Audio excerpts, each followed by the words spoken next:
Survival. Survival and the conduct necessary to avoid harm. The state was right about a few things.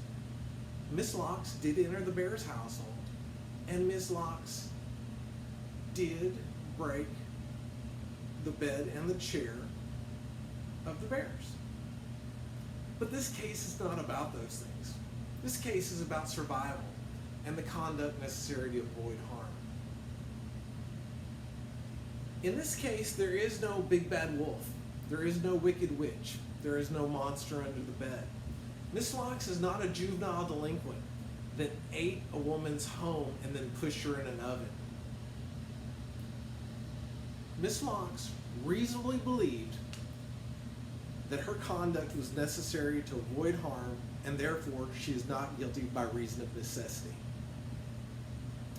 It doesn't happen every day, every week, every month. It may not even happen every year, but every once in a while. The natural forces in the forest of Bowen are so extreme, a blizzard will come, a blizzard that you can't see in front of your face, a blizzard that the conduct necessary to survive would be criminal in a different circumstance. It's justified. On December 10th, 2016, Miss Locks left her mother's home in a desperate search for berries. Now things were tough in the forest. Her neighbor, Miss Hubbard, her cupboard was so bare, she couldn't even feed her poor dog.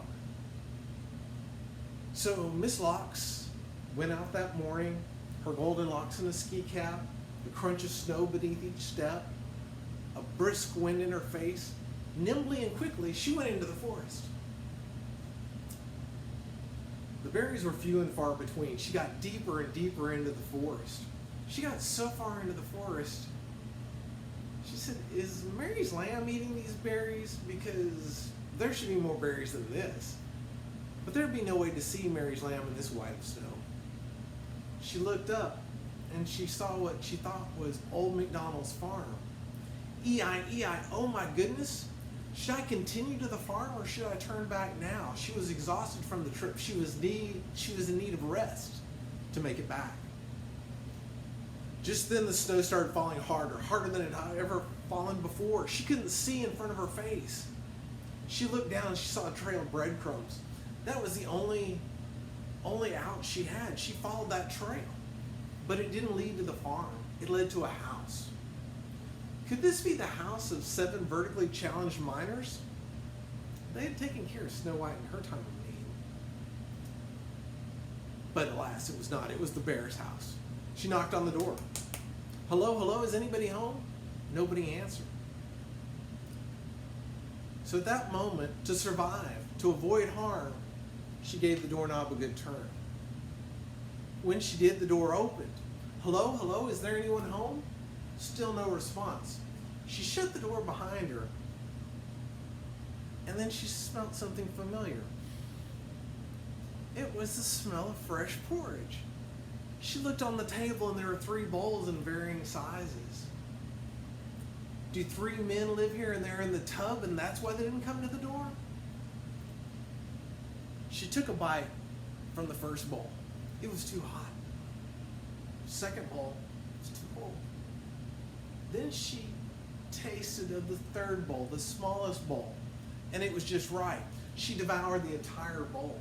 Now her belly's full of porridge, but she's still exhausted from the trip and she still has to get back home.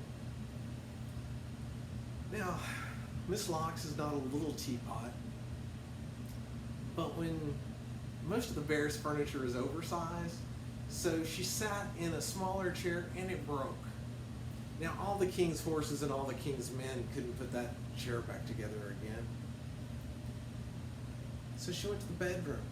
And again, the furniture is oversized. She gets in the small bed and it breaks. She climbs up into the bigger bed. She gets her rest, the snow subsides, and she goes home without any berries. Now, Miss Locks when she was at the door, when she grabbed that doorknob, there was no handsome Prince Charming to save her. Her conduct was necessary for her to avoid harm and survive. During the trial, you're going to hear witnesses from both sides. You're not going to have benefit of a magic mirror. You're not going to have a witness whose nose grows. There's not a glass slipper that if it fits you must acquit. But at the end of this trial, I will come to you and ask you to deliver a verdict. That verdict that speaks to truth and will bring justice is that Miss Locks is not guilty by reason of necessity, as Miss Locks reasonably believed her conduct was necessary to protect herself from the blizzard, and the damage to the bear's household was outweighed by preventing Miss Locks from frostbite or even death.